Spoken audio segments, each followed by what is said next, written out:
Hello friends, welcome back to my channel. Second chance to love him better का part 4 लेकर आ गई हूँ।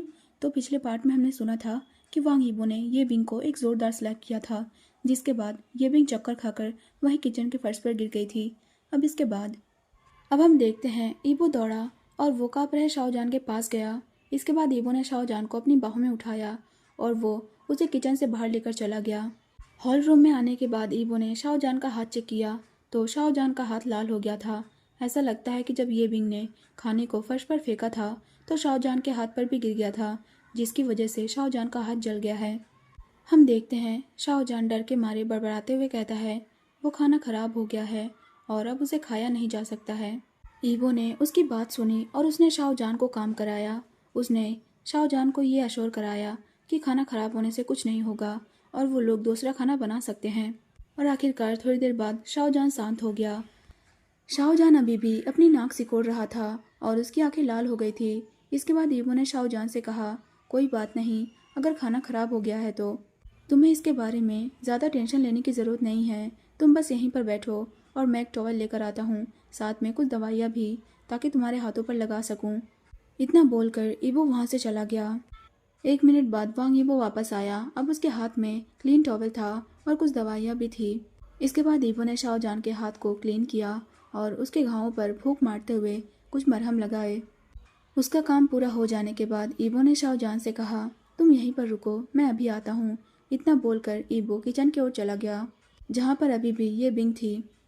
दूसरी ओर ये बिंग, जिसे कि थप्पड़ मारा गया था, वो तुरंत वांग ईबो के पास जाना चाहती थी, लेकिन अब तक अंकल झोउ ने उसे पकड़ कर रखा था और उसे ईबो के पास जाने नहीं दिया था। लेकिन जब ईबो वहाँ पर गया, ईबो को देखते ही ये बिंग ने कहा, हनी। इससे आगे ये बिंग के मुंह से और कुछ नहीं निकला, क्योंकि उसे अभी भी वो थप्पड़ याद है और वो ईबो के आंखों में देखने की हिम्मत भी नहीं कर सकती है। उसे अभी भी यकीन नहीं हो रहा था कि कैसे वांग ईबो ने उसे थप्पड़ मारा और उसे मारने के बाद उसने दूसरी बार पलटकर उसकी ओर भी नहीं देखा। ये सब उस बेकार गैर की वजह से हुआ है, जिसका नाम शाओजान है। चीज़ें सच में बहुत ज़्यादा जल्दी जल्दी बदल रही हैं और उसे इन सारी चीज़ों पर अभी भी यकीन नहीं हो रहा है। वो एक दिन तक ईबो के पास वापस नहीं आई थी, इस उम्मीद से कि ईबो को अपनी गलती फील होगी और वो वापस ये बिंग के पास आएगा। और जैसे ही ईबो ये बिंग से माफ़ी मांगेगा, ये बिंग खुशी खुशी दोबारा ईबो के साथ रहने लगेगी। लेकिन ये बिंग को इंतज़ार करते हुए 2 दिन हो गए थे। अब ये बिंग घबरा गई थी, इसीलिए वो वांग ईबो के पास जल्दी से मिलने आई। लेकिन उसने बिल्कुल भी उम्मीद नहीं की थी कि वो पहले शाओजान को देखेगी, जो कि बिल्कुल ठीक है और ईबो के लिए ब्रेकफास्ट बना रहा है। वो शाओजान के ठीक होने की उम्मीद नहीं कर रही थी, इसीलिए उसे शाओजान पर और भी ज़्यादा गुस्सा आया। और यहाँ तक कि शाओजान ने उससे ये कहा कि वो अपने हस्बैंड के लिए ब्रेकफास्ट बना रहा है। वो आखिर ईबो को अपना हस्बैंड कैसे कह सकता है और उसके जैसा एक बेकार गैर ईबो को उससे कैसे छीन सकता है, जबकि ईबो उसका होने वाला हस्बैंड है। उसकी हिम्मत कैसे हुई कि वो उसके होने वाले हस्बैंड को हस्बैंड कहे। अब हम देखते हैं ईबो को, जो कि ये बिंग को देख रहा था। ईबो, जो कि आज उन दोनों के बीच सब कुछ क्लियर कर देना चाहता था। इसके बाद ईबो ने ये बिंग से कहा, ऐसा लगता है कि तुम्हें नॉर्मल भाषा समझ में नहीं आती है। जब मैंने उस दिन तुमसे कहा था कि मैं तुम्हें फिर कभी दोबारा नहीं देखना चाहता हूँ, तो मेरा मतलब यही था कि अब हम दोनों के बीच में कुछ नहीं है और हम ब्रेकअप कर रहे हैं। मेरा तुमसे कोई लेना देना नहीं है और मैं मैरिड हूँ। मेरे पास जिम्मेदारी है और मेरी एक वाइफ है, जिसके साथ मैं रिस्पेक्टफुली अपनी लाइफ बिताना चाहता हूँ। मैं उसके लिए लॉयल रहना चाहता हूँ। पहले मैं बेवकूफ़ था और अंधा था, जो कि अपनी वाइफ को छोड़कर तुम्हारे पीछे भागा और तुमसे झूठी बातों का वादा किया। ये मेरी गलती है कि इतने दिनों से तुम मेरी बातों की वजह से गुमराह होती रही, लेकिन अब मैंने बदलने का फैसला किया है। मेरी वाइफ है, जिसके साथ मैं अच्छा बिहेव करना चाहता हूँ और इसका मतलब यही है कि अब हम दोनों के बीच कोई रिश्ता नहीं है। हम दोनों यहीं पर ब्रेकअप कर रहे हैं। मुझे पूरा यकीन है कि तुम्हें भी अपनी लाइफ में कोई अच्छा पर्सन मिल जाएगा, जो कि तुमसे प्यार करेगा। इतना बोलकर ईबो चुप हो गया। ईबो के मन में जो था, ईबो ने आज क्लियर कर दिया था। ईबो ने सोचा, इतनी सारी गड़बड़ को उसने ही की है और ये उसकी ही गलती है, जो कि उसने पहले सब कुछ क्लियर नहीं किया था। और आज वांग ईबो की वजह से ही शाओजान को फिर से इतना कुछ झेलना पड़ा। ईबो ने सोचा, उसने सिर्फ अपने फेथ को ही नहीं बल्कि शाओजान के फेथ को बदलने का प्रॉमिस किया है। भले ही वांग ईबो की जान भी क्यों ना चली जाए, वो ये मेक श्योर करेगा कि शाओजान बिल्कुल हैप्पी रहे, सेफ रहे और प्रोटेक्टेड रहे। अब हम देखते हैं ये बिंग को, जो कि गुस्से में चिल्लाते हुए और रोते हुए कहती है, तुम मेरे साथ ऐसा कैसे कर सकते हो वांग ईबो? तुमने मुझसे वादा किया था कि तुम मुझसे मैरिज करोगे और उस गैर पर्सन को तलाक दोगे। मुझे पता है कि तुम अभी उलझन में हो और तुम उस गैर पर्सन के लिए गिल्टी फील कर रहे हो। तुम्हें अच्छे से पता है कि मैं तुम्हारे बारे में कैसा फील करती हूँ। मैं तुम्हारे लिए ट्रू फीलिंग्स रखती हूँ और मैं तुमसे सच्चा प्यार करती हूँ। प्लीज़ मेरे साथ रहो ईबो, मुझे मत छोड़ो। ईबो ने ये बिंग की एक भी बातें नहीं सुनी। दूसरी ओर अंकल जो ने ये बिंग को बाहर जाने के लिए कहा। दूसरी ओर जान, जिसे कि ईबो ने इंतज़ार करने के लिए कहा था, लेकिन वो बहुत ज़्यादा क्यूरियस था, इसीलिए वो चुपके से किचन के पास चला गया ये जानने के लिए कि ईबो आखिर अपने मिस्ट्रेस के साथ क्या करेगा। लेकिन जब उसने ईबो की बातें सुनी तो वो खुश था, लेकिन साथ में उसका दिल भी टूट गया था कि कैसे ईबो ने अपनी मिस्ट्रेस के साथ ये प्लान बनाया था कि वो जान को छोड़ देगा और उसे तलाक दे देगा। इसके बाद वो उस लड़की से मैरिज कर लेगा। जान जानता है कि वो सिर्फ एक गेयर बॉय है। वो अपनी तुलना उस लड़की से नहीं कर सकता जिसका नाम ये बिंग है। वो खूबसूरत है और बहुत ही अट्रैक्टिव है, और अगर जान को उससे कंपेयर किया जाए तो जान उसके सामने कुछ भी नहीं है। इसके बाद जब जान ने देखा कि ईबो हॉल रूम में वापस आ रहा है तो उसने बिल्कुल भी टाइम वेस्ट नहीं किया और वो जल्दी से जाकर काउच पर बैठ गया। थोड़ी देर बाद ईबो भी वहां पर पहुंचा। इसके बाद ईबो ने शाहजहान से ये भी पूछा कि क्या शाहजहान ठीक है, लेकिन शाहजहान ने ईबो के सामने बिल्कुल ऐसा दिखावा किया जैसे कि उसे कुछ भी पता नहीं है और वो बिल्कुल ठीक है। उसने ईबो को ये पता नहीं चलने दिया कि उसने ईबो और ये बिंग की बातें सुन ली है और अब उसे अंदर ही अंदर हर्ट फील हो रहा है। उसे अभी भी इस बात का डर है कि एक दिन वांग ईबो उठेगा और उससे कहेगा कि अब सब कुछ खत्म हो गया है। वो फिर से अपने पुराने रास्ते पर लौट रहा है और वो फिर से जान को उसी तरीके से टॉर्चर करना शुरू कर देगा, या फिर ईबो उसे डिवोर्स भी दे सकता है। शाहजहान अच्छी तरीके से जानता है अगर एक गैर का डिवोर्स हो जाता है तो उसे सोसाइटी में बहुत ज़्यादा क्रिटिसाइज़ किया जाता है। वहीं पर अगर एक लेडी का डिवोर्स हो जाता है तो उसे भी क्रिटिसाइज़ किया जाता है, लेकिन एक गैर की तरह नहीं। गैर को दोबारा मैरिज करने की परमिशन भी नहीं होती है, लेकिन एक लड़की को दोबारा मैरिज करने की परमिशन होती है। गैर को कोई काम भी नहीं देता है, भले ही डिवोर्स हस्बैंड की वजह से हुआ हो, लेकिन फिर भी गलत गैर को ही ठहराया जाता है। लोग गैर पर ये इल्ज़ाम लगाते हैं कि शायद उसने अपने हस्बैंड की अच्छे से टेक केयर नहीं की होगी, या फिर वो काम नहीं किया होगा जो कि उसका हस्बैंड चाहता होगा, इसीलिए तलाक हुआ होगा। और ऐसे बहुत सारे गैर्स अपनी लाइफ में बहुत ज़्यादा सफ़र कर रहे हैं, लेकिन कोई भी शिकायत करने की हिम्मत नहीं कर सकता है। शाहजहान अभी खुद को थोड़ा लकी फील कर रहा था क्योंकि उसके हस्बैंड ने उसे वादा किया है कि वो उसके साथ अच्छा बिहेव करेगा। भले ही कुछ महीनों तक उसके हस्बैंड ने उसके साथ अच्छा बिहेव ना किया हो, लेकिन अब उसे पूरी उम्मीद है कि उसका हस्बैंड चेंज हो गया है और कहीं ना कहीं शाहजहान भी अपने हस्बैंड से प्यार करने लगा है, इसीलिए वो अपने हस्बैंड के ऊपर विश्वास करना चाहता है। अब हम देखते हैं ईबो जो कि शाहजहान की ओर देख रहा था और शाहजहान धीरे धीरे अपने ब्रेकफास्ट को खा रहा था। इसके बाद ईबो ने डिसाइड किया कि वो जान से इस बारे में अभी बात करेगा। इसके बाद ईबो ने जान से कहा, जान मैंने डिसाइड किया है कि हम दूसरी जगह जाएंगे और दूसरे घर में रहेंगे। मैं देख सकता हूँ कि ये जगह तुम्हारे लिए बिल्कुल भी सेफ नहीं है और मैं नहीं चाहता कि तुम किसी भी खतरे में पड़ो। तुम इस बारे में क्या सोचते हो? ईबो की बातें सुनकर शाहजहान की आइज़ शॉक्ड से बड़ी हो गई और शाहजहान ने सोचा ऐसा लगता है कि उसका हस्बैंड भी वही बात सोच रहा है जिस बारे में शाहजहान सोच रहा है।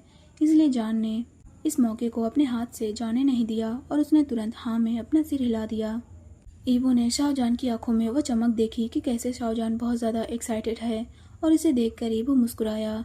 उसी दिन खाना हो जाने के बाद ईबो ने शाहजहान का सामान और खुद का सामान पैक किया, ज़रूरत की चीज़ें पैक कर ली और वो दोनों उसी दिन उस घर से बाहर निकल गए जिस घर में वो इतने महीनों से रह रहे थे।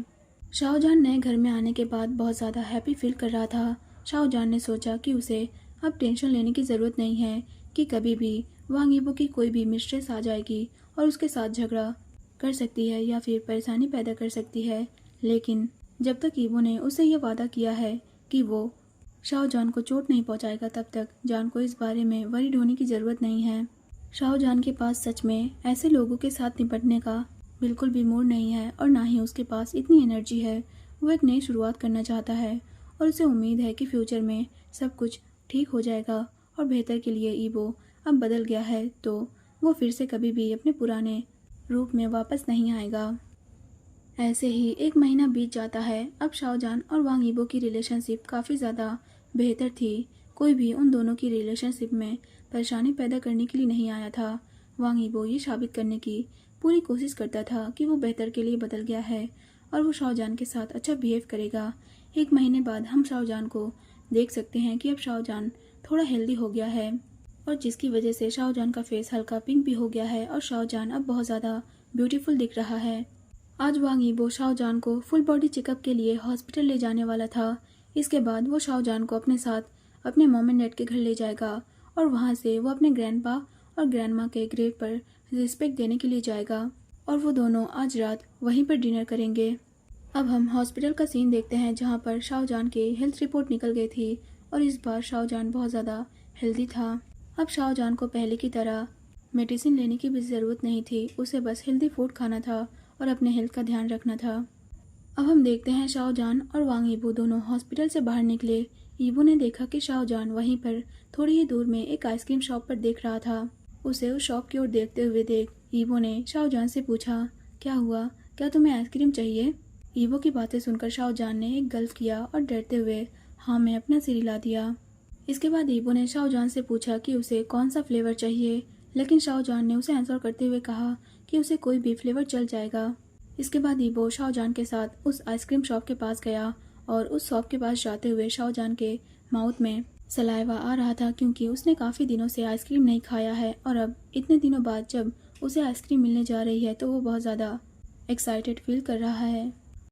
अब हम थोड़ी देर बाद का सीन देखते हैं। शाहजहान अभी खुशी से अपनी आइसक्रीम खा रहा था और वांग यीबो उसे इतने हैप्पीली आइसक्रीम खाते हुए देखकर काफ़ी अच्छा महसूस कर रहा था। वांग यीबो ने सोचा अगर उसने अपनी पिछली लाइफ में जान के साथ अच्छा बिहेव किया होता तो वो अब तक शाहजहान के साथ हैप्पीली अपनी लाइफ स्पेंड कर रहा होता।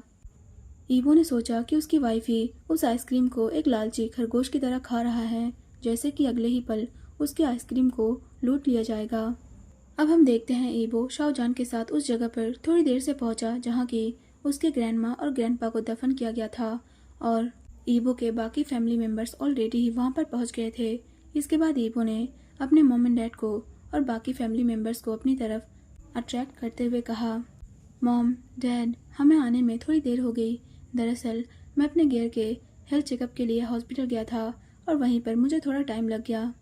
यीबो के फैमिली मेम्बर्स और यीबो के रिलेटिव्स इस बात को जानते थे कि यीबो अपने गियर के साथ मतलब अपनी वाइफ के साथ बहुत ही बुरा बिहेव करता है। हालांकि ये कोई नई बात नहीं है, लेकिन उसके रिलेटिव्स यीबो को अपनी वाइफ के साथ ऐसा बिहेव करता हुआ देख बहुत ज़्यादा इंजॉय करते हैं, इसीलिए कोई भी यीबो को इंटरफेयर नहीं करता है। लेकिन अभी जब यीबो के सारे फैमिली मेम्बर्स और उसके रिलेटिव्स शाहजहान की ओर देख रहे हैं तो वो सभी लोग बहुत ज़्यादा शॉक्ड हो गए हैं। एक पल के लिए तो वो लोग पहचान भी नहीं पाए थे कि यीबो के पीछे खड़ा ये पर्सन कौन है, लेकिन जब शाहजहान यीबो के पीछे से बाहर निकलता है ताकि वो यीबो के मॉम एंड डैड को ग्रीट कर सके तो वो लोग थोड़ी देर में समझे कि ये शाहजहान है। इसके बाद शाहजहान ने अपनी सॉफ्ट आवाज़ में यीबो के मॉम एंड डैड से कहा, मॉम डैड। और शाहजहान के इस सॉफ्ट बिहेवियर को देखकर यीबो के सभी फैमिली मेम्बर्स और रिलेटिव्स बहुत ज़्यादा शॉक्ड थे। उन्हें यकीन नहीं हो रहा था कि इतना सुंदर लड़का शाहजहान हो सकता है। हम देखते हैं उन्हीं सभी फैमिली मेम्बर्स में एक ली जुन नाम का लड़का था जो कि वांग यीबो का अंकल था। वो शाहजहान को घूर घूर कर देख रहा था और शाहजहान के इस अपीयरेंस से बहुत ज़्यादा शौक था। शाहजहान को देखते ही ली जून का दिल तेजी से धड़कने लगा। ली जून ने सोचा कि वो इतने सालों से अपने नेफ्यू के पास आता जाता रहा है, लेकिन उसने कभी भी इतने ब्यूटीफुल लड़के को नहीं देखा है। हालांकि उसने शाहजहान को कई बार देखा है और एक बार देखने के बाद वो शाहजहान के ऊपर कभी भी दूसरी नज़र नहीं डालता था, लेकिन अभी वो जिस शाहजहान को देख रहा है वो शाहजहान काफ़ी ज़्यादा ब्यूटीफुल है और वो चाहकर भी शाहजहान के ऊपर से अपनी नज़रें नहीं हटा सकता है। वांग यीबो की नज़र भी अपने अंकल पर पड़ी तो उसने देखा कि उसका अंकल कैसे उसके गियर को देख रहा है और इसे देखकर वांग यीबो बहुत ज़्यादा गुस्सा हो गया। यीबो ने सोचा कि उसका अंकल उसके गियर को इस तरह देख रहा है जैसे कि वो उसे अभी खा लेगा, लेकिन वो अपने अंकल के इस तरह के बिहेवियर से काफ़ी ज़्यादा शॉक्ड भी है। इसके बाद यीबो ली जून के सामने आ गया ताकि ली जून उसके गियर को ना देख सके। इसके बाद यीबो ने अपने अंकल से कहा, अंकल आपसे मिले हुए बहुत टाइम हो गया है। अपने अंकल का हालचाल पूछने का तो एक बहाना था क्योंकि उसका अंकल उसके गियर को जिस तरीके से देख रहा है उसे बिल्कुल भी ये बर्दाश्त नहीं है। वो इस चीज़ से नफरत करता है। उसे नहीं पता है कि उसका अंकल अभी शाहजहान के बारे में क्या सोच रहा है। लेकिन वो इस चीज़ से नफरत करता है अगर कोई भी उसके गियर को इस नज़रों से देखे। भले ही उसके बाकी फैमिली मेम्बर्स शाहजहान को दूसरे अपीयरेंस में देखकर काफ़ी ज़्यादा शॉक थे, लेकिन उसके अंकल की नज़रें काफ़ी ज़्यादा अलग थी और वो उसके गियर को बहुत ज़्यादा अलग नज़रों से देख रहा था। ईवो के सामने आ जाने से ली जुन को बिल्कुल भी अच्छा नहीं लगा, क्योंकि ईवो उसे शाहजहान को देखने से रोक रहा था। लेकिन ली जुन ने अपने फेस के एक्सप्रेशंस को बिल्कुल भी नहीं बदला और उसने मुस्कुराते हुए अपने नेफ्यू को ग्रीट किया। ली जुन ने सोचा कि उसके पास शाहजहान से बात करने के लिए और उससे मिलने के लिए अभी बहुत टाइम है। अब हम देखते हैं वहाँ पर मौजूद सभी लोग ईवो के ग्रैंडपा और ग्रैंडमा को रिस्पेक्ट देते हैं। इसके बाद ईवो के मॉम एंड डैड, ली जुन, वांग ईबो और शाहजहान को छोड़कर सभी लोग वहाँ से चले जाते हैं। जिसके बाद वांग ईबो भी अपने मॉम एंड डैड के साथ और अपने अंकल के साथ अपने मॉम एंड डैड के घर चला जाता है, क्योंकि शाहजहान को और वांग ईबो को उसके मॉम एंड डैड के घर ही डिनर करना था। अब हम देखते हैं सभी लोग वांग ईबो के मॉम एंड डैड के घर पहुँच जाते हैं। हॉल रूम में पहुंचने के बाद ईबो अपने डैड के साथ वहां से चला जाता है और शाहजहान को अपने मॉम और लीजुन के साथ वहीं पर छोड़ देता है। हालांकि वो उसे वहां पर छोड़ने से थोड़ा हेजिटेट कर रहा था, लेकिन उसे अपने डैड के साथ कुछ बिजनेस रिलेटेड बातें भी करनी हैं और ईबो को भरोसा है कि उसकी मॉम वहाँ है तो शाहजहान को कुछ भी नहीं होगा और लीजुन उसे कुछ भी नहीं कर सकता है। अब हम थोड़ी देर बाद का सीन देखते हैं। हालांकि कुछ देर तक ईबो की मॉम, ली जुन और शाहजहान तीनों लिविंग रूम में बैठे रहे और हल्की फुल्की बातें करते रहे, लेकिन वांग ईबो के मॉम को किचन में थोड़ा काम आ गया, इसीलिए वो उठकर वहां से चली गई और ली जुन काफ़ी देर से इसी पल का इंतज़ार कर रहा था। ईबो के मॉम के वहां से जाने के बाद ली जुन तुरंत शाहजहान के पास आता है और शाहजहान से अपनी कन्वर्सेशन शुरू कर देता है। आखिर ली जुन काफ़ी देर से इसी मौके का इंतज़ार कर रहा था और वो इस मौके को अपने हाथ से नहीं जाने देगा। इसके बाद ली जुन ने शाहजहान से कहा, हाय शाहजहान, मैं ली जुन हूँ, वांग ईबो का अंकल। हालांकि हम लोग काफ़ी बार मिले हैं, लेकिन कभी एक दूसरे से बात नहीं की है ना? ली जुन की नज़रें शाहजहान के ऊपर से नहीं हट रही थी, जिसकी वजह से शाहजहान को थोड़ा अनकंफर्टेबल फील हो रहा था। शाहजहान वहाँ से जाना चाहता था, लेकिन फिर भी उसने खुद को कैसे भी करके वहाँ पर बैठाए रखा। वो ईबो के अंकल की डिसरिस्पेक्ट नहीं कर सकता। ली जुन वांग ईबो का अंकल है, भले ही वो छोटा दिखता है और ईबो की उम्र का दिखता है, लेकिन फिर भी शाहजहान को उसके साथ रिस्पेक्टफुली बिहेव करना होगा। इसके बाद शाहजहान ने ली जुन को आंसर करते हुए कहा, हेलो अंकल ली जुन, आपसे मिलकर खुशी हुई। उसकी बात का तुरंत रिस्पॉन्स करते हुए ली जुन ने कहा, क्या तुम मुझे अपने वी चैट में ऐड कर सकते हो? अगर तुम्हें कोई भी प्रॉब्लम हो तो तुम मुझसे बात कर सकते हो और मैं तुम्हारी मदद करने के लिए हमेशा तैयार रहूँगा। इतना बोलकर ली जू ने जल्दी से अपना फ़ोन पॉकेट से बाहर निकाला। दूसरी ओर शाहजहान, जो कि मना करना चाहता था लेकिन फिर भी वो मना नहीं कर सका और उसने ली जुन को अपने वी चैट अकाउंट में ऐड कर लिया। शाहजहान को ये भी फील हो रहा था ये ली जुन, जिसे कि वो अंकल कहता है, वो बिल्कुल भी अच्छा पर्सन नहीं है। अब हम देखते हैं शाहजहान अब और वहाँ पर ली जुन के साथ नहीं रुकना चाहता था, इसलिए शाहजहान ने बहाना बनाते हुए कहा, अंकल आई एम सॉरी, क्योंकि मैं अभी किचन में जा रहा हूँ ताकि मैं मॉम की हेल्प कर सकूँ। इतना बोलकर शाहजहान वहाँ से उठकर खड़ा हो गया और जाने लगा। इससे पहले कि जान वहाँ से जा पाता, ली जुन ने शाहजहान का हाथ पकड़ा और उसे अपनी ओर घुमा दिया। शाहजहान ने अपना हाथ छुड़ाने की कोशिश की, लेकिन वो ऐसा नहीं कर सका। जैसे ही ली जुन शाहजहान के फेस के करीब आया और शाहजहान डर के मारे पीला पड़ गया। इसके बाद ली जुन ने शाहजहान से कहा, मुझे पता है कि मेरा नेफ्यू तुम्हें परेशान करता है और वो तुमसे नफरत करता है, इसीलिए वो तुम्हें टॉर्चर भी करता है और मुझे ये भी पता है कि वो अभी तुम्हारे साथ अच्छा बिहेव कर रहा है, क्योंकि उसने तुमसे वादा किया है कि वो तुम्हारे साथ अच्छा बिहेव करेगा। लेकिन मेरी बात मानो, वो अभी ये सारी चीज़ें दिखावा कर रहा है। ये सारी चीज़ें बस एक नाटक है और कुछ दिनों बाद वो फिर से वही पुराना वाला वांग ईबो बन जाएगा। इससे पहले कि बहुत ज़्यादा देर हो जाए, अगर तुम उसे छोड़ना चाहते हो तो मैं इसमें तुम्हारी मदद कर सकता हूँ। शाहजहान ने ली जुन के बातों का कोई भी रिस्पॉन्स नहीं किया, बल्कि शाहजहान ने जल्दी से अपने हाथों को ली जुन के हाथों से छुड़ाया और वो बिना पीछे मुड़े वहां से तुरंत चला गया।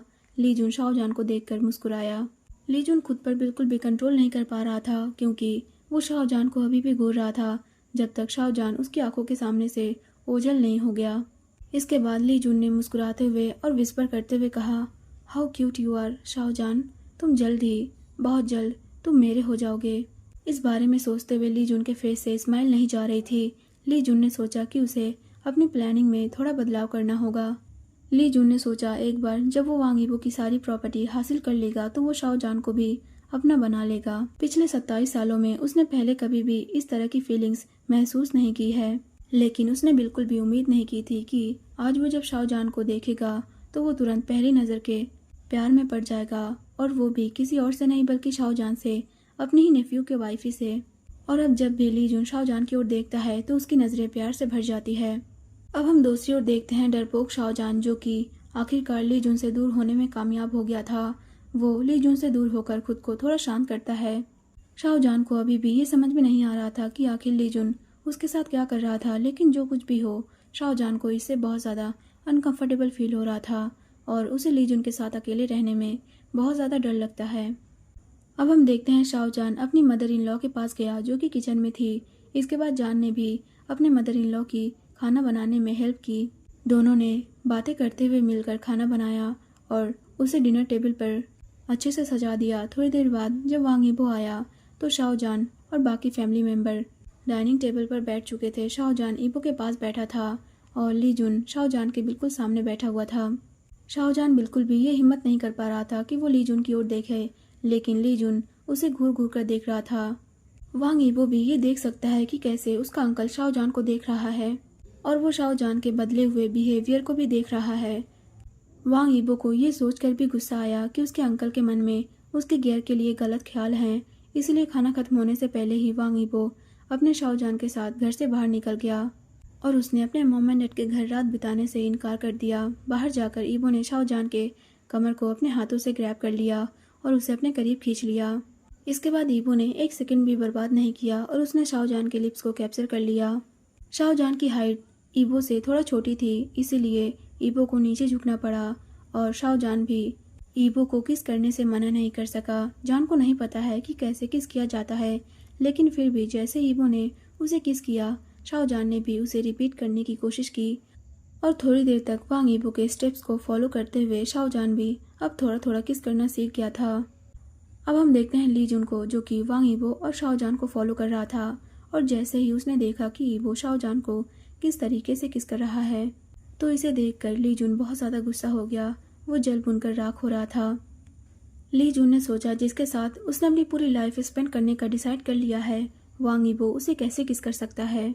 लेकिन ली जून ने अभी खुद को कंट्रोल किए रखा, क्योंकि उसे अभी अपने मुकाम को भी हासिल करना था। ली जून ने सोचा इससे पहले कि वो वांग यीबो को मारे, वो वांग यीबो को टॉर्चर करना पसंद करेगा, क्योंकि यीबो ने उसके लवर को छूने की कोशिश की है।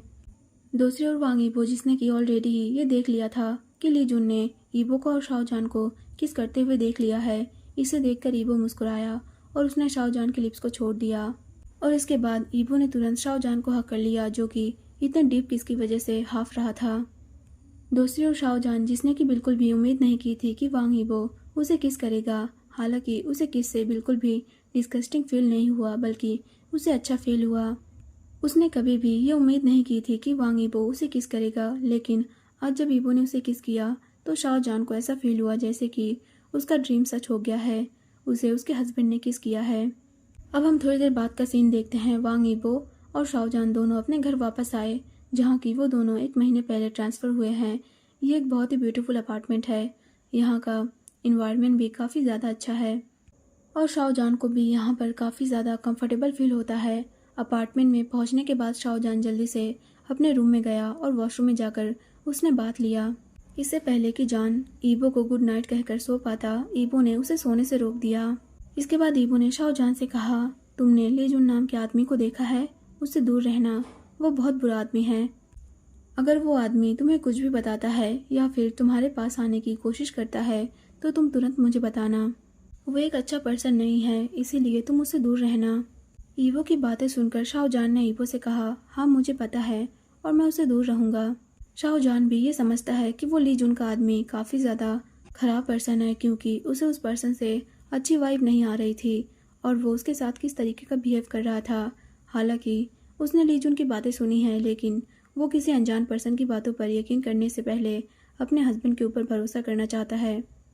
अब हम देखते हैं यीबो शाओ जान के क्लोज चला गया और उसने अपना सिर शाओ जान के कान के पास लाते हुए कहा, वैसे अब 1 महीने से भी ज़्यादा टाइम हो गया है, तुम मेरे साथ कब आओगे? मैं तुम्हें फोर्स नहीं कर रहा हूँ, लेकिन मैं तुम्हारे साथ रहना चाहता हूँ और तुम्हारे क्लोज आना चाहता हूँ, क्योंकि मैंने तुम्हें बहुत मिस किया। ईबो के इतने करीब आने से शाहजहान थोड़ा काँप उठा। शाहजहान को ये भी फील हो रहा था कि उसका हस्बैंड उसे सच में मिस करता है, और वो ईबो की आवाज़ में ईबो के डिज़ायर को भी फील कर सकता है, लेकिन जान अभी इसके लिए तैयार नहीं है। इससे पहले कि वो वांग ईबो के साथ एक और कदम आगे बढ़े, जान को अभी ईबो के ऊपर और भी ज़्यादा भरोसा करने की ज़रूरत है। इसलिए शाहजहान ने ईबो को कुछ भी आंसर ना करते हुए कहा, गुड नाइट, मैं भी सोने जा रहा हूँ। उसकी बात पर ईबो ने मुस्कुराते हुए शाहजहान को आंसर किया, मैं समझता हूँ और गुड नाइट। कल मुझे काम पर भी जाना है, इसीलिए मैं जल्दी निकल जाऊँगा। तुम अपना ख्याल रखना, और मुझे तुम्हें किस करने की परमिशन देने के लिए थैंक यू। मुझे ये सच में बहुत ज़्यादा पसंद आया। उसकी बात का आंसर करते हुए शाहजहान ने कहा, मुझे भी ये काफ़ी पसंद आया। इससे पहले कि वो उसकी बातों पर रिएक्ट कर पाता, शाहजहान अपने लाल फेस के साथ अपने रूम में चला गया। वांग ईबो ने शाहजहान के रिएक्शन को देखा और वो मुस्कुराया। ईबो ने सोचा, कम से कम प्रोग्रेस इतनी बुरी भी नहीं है। वो जल्दी शाहजहान को पूरी तरीके से अपने ऊपर भरोसा दिला देगा, और वो शाहजहान को फिर दोबारा कभी भी निराश नहीं करेगा। तो गाइस, आज के लिए बस इतना ही। आप लोग को ये पार्ट कैसा लगा कमेंट सेक्शन में ज़रूर बताना, और प्लीज़ प्लीज़ प्लीज़ गाइस, अगर आप लोग को ये पार्ट पसंद आया हो तो लाइक ज़रूर कर देना। फिर मिलते हैं इस एफएफ के नेक्स्ट पार्ट में, तब तक के लिए बाय बाय।